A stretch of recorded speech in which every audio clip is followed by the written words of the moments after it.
ကဲဒီမှာတယောက်ရှိလာလေ P90 မြင်းစကင်တစ်ကိုတွားပြီးကန်ဆယ်ကြည့်ပါမယ်ဒီတော့အရင်ဆုံးကန်ပစန်းခင်မှာကျွန်တော်တို့ရဲ့ outfit တွေပါညာနေဒီပါဟိုပေါ့ပတ်ကြီးဖက်ကနေတနာတော့အောင်ကျွန်တော်တို့ PTP ဆုပ်လေးချိန်လိုက်ပါမယ် Okay outfit ပါညာဟုတ်တယ်ပြီးတော့အသားလေးပဲမဲပေးလိုက်မယ်အသားလေးမဲပေးလိုက်မယ် Okay ဗျာပြီးရင်တော့တီးပါမယ်အရင်ဆုံးအနေနဲ့ P90 မှာကကျွန်တော်တို့ reward အနေနဲ့ဒီဟာလေးရှိပါမယ်ဒီ box လေးကတော့ဒီ box လေးရမယ်ဆိုရင်ကျွန်တော်တို့ဒီ outfit လေးထည်ကိုကြိုက်တဲ့ဟာယူလို့ရပါတယ်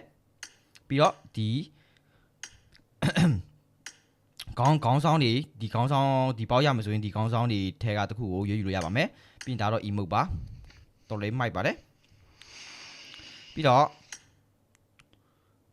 ဒီပေါက်လေးရမယ်ဆိုရင်ကျွန်တော်တို့ဒီ P90 အစ်စ်လာတဲ့ P90 ရယ်ပြီးတော့အရင်ကထွက်ဘူးတဲ့အဲ့ MK ထွဲလာ MK ထွဲရဲ့ GBZ ရဲ့အဲ့ skin ရဲ့ပြီးတော့ material 3ချောင်းကိုယူလို့ရပါတယ်ကဲဒီတော့ဘာမှပြောမနေပဲတခါလေးကန်ဆယ်ကြည့်ပါမယ်အရင်ဆုံးထမ်း10ချိန်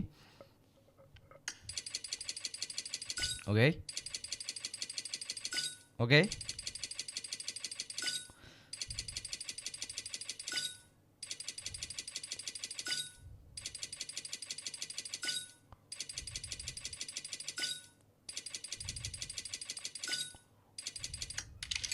ကဲ brother တကယ်လို့ brother တို့ကဖောက်ဖို့အများကြီးမတက်နိုင်ဘူးဆိုရင်တရက်တစ်ကြိမ် UC 10 UC နဲ့လည်းကန်ဆယ်လို့ရပါတယ်ဒီမှာ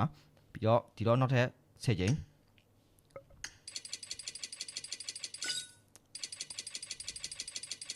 စကက်ချလိုက်အောင်လား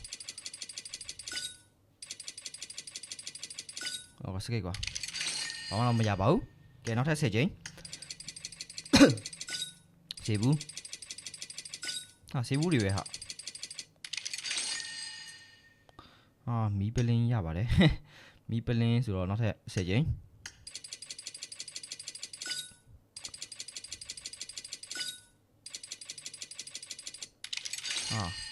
ဘာမှပေးဘူးဟာ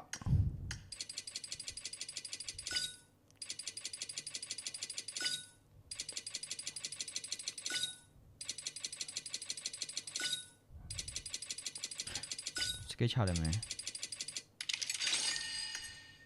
ကဲ60ကြိမ်ရှိပါပြီဒီတော့နောက်ဆုံးကြိမ်ဒီဟာမပေါက်ရင်တော့ကျွန်တော်ဆက်မဖောက်တော့ပါဘူးတဲတဲ့ကြိမ်လုံးနဲ့ဖောက်တော့ပါမယ်